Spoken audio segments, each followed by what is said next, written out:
talk to Gustavo de Carvalho. He's a senior researcher at the South African Institute of International Affairs. Gustavo, good to have you on this news hour. So President Trump, as we heard there from Kubra, saying that BRICS policies are anti-American. But then we've had BRICS leaders like South Africa, Cyril Ramaphosa, come out and say the group isn't trying to compete with any other power. What's your take on this? Thank you very much, Yashni. And indeed, it's not so surprising that we've heard that from President Trump today, considering that in the last couple of months that he has repeatedly mentioned that any attempt of moving away from the US dollar would be facing very dire responses from the US. I think what we need to realize is that many of the discussions within BRICS, first, they're not really intended to de-dollarize the economies, but much more to diversify the options that members have in terms of being able to engage with trade.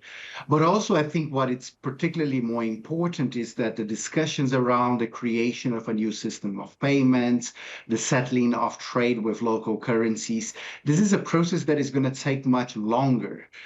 We've seen very incremental progress when it comes to these discussions. If we compare to the announcements that were made last year in Kazan and the announcements that are being made now here in Rio, meaning that we would need to have much more specific responses from the US in terms of what is he saying that are the anti-American policies. When we look into the declaration is fairly balanced when it comes to positions around the world. It doesn't state and doesn't mention the US specifically and directly in the declarations, but it's something that we should expect to still see the United States to continue to engage, but also BRICS members to continue to look into how to strengthen their own relations and how to create new mechanisms that foster their own intra-BRICS trade, like the systems of payments and settling with local currencies. Yeah, it was a very carefully worded declaration, because even when it came to certain conflicts that are happening around the world, they condemned the US and Israeli attacks on Iran last month and the continuing war on Gaza. However, not much of a rebuke for Russia's war against Ukraine. Indeed, I think one of the most important aspects of BRICS is the fact that BRICS sees the idea of consensus building both as a mechanism but also as a value. When you have such a group with very varied types of members with different positions, the idea of consensus means that first, we're looking for minimum common denominators, but second, that we don't necessarily believe that BRICS is the right forum to discuss or to deal with every situation that happens.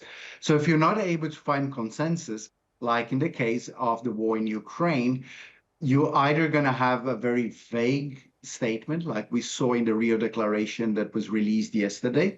Sometimes those issues are taken completely out of the agenda. But when you start having those common denominators and you're able to negotiate, you start having much more meat into that. We saw a much more specific positions and views within the declaration when it comes to Gaza. If we compare to the statements that were made around Iran, where the US or Israel were not even mentioned directly. So in that regard, there has been years already of negotiation within the group that allows itself to actually be a little bit more specific when it comes to the situation in Gaza, a little bit more vague when it comes to the issue in Iran, and certainly a much harder place to find consensus when it comes to the situation in Ukraine. And that's by design, that it's something that the group sees as part of the value, and the group tends to be pretty happy to delegate and to see other forums as being more appropriate for dealing with some of these geopolitical crises. Gustavo, just very quickly, now that we have the group growing quite significantly, how can members leverage the interest within the group for mutual benefit, especially on an economic scale?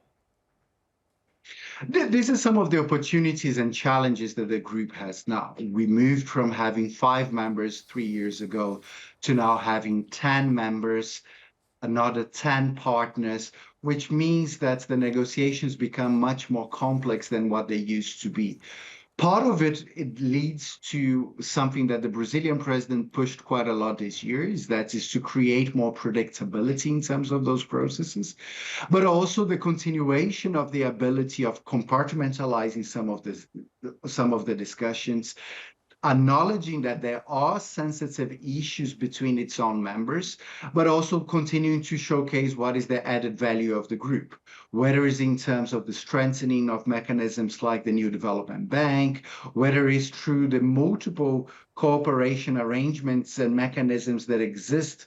Over 180 mechanisms currently exist within the group that deals with collaboration and cooperation from very diverse areas, from forests to climate to health to artificial intelligence, but also when it comes to the financial issues. That value proposition is really what it's going to make or break the group in the future, and it's what should be continuing being the focus of its members to ensure that it is actually delivering tangible results for its members beyond just the narratives and beyond just the positioning that it has in terms of advocating for a more equitable international order.